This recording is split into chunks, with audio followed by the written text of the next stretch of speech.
नमस्कार मु झुना आउ थे नहीं मो न्यू ब्लॉग को आपण मानक पई गोटे नुआ वीडियो। तो मु आज करी कखारु फूलर बरा। तो चलतु देखा कखारु फूल बरा मु केमिति तैयारी करुच्ची।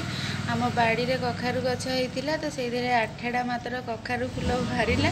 तो से फूलटा को मु बरा करके देखेबी। तो चलतु देखिए मो सांगे मु केमिति बनाऊँगी कखारु फूलर बरा। तो फ्रेंड्स मु जानी समस्ते तो जानी थे कि फूलर बराटा केमिति हुए। तो मु केमिति बनैबी से आज मु देखेबी। तो चलतु देखिबा। मु चाउल भल भाव धोईकी रखी देखु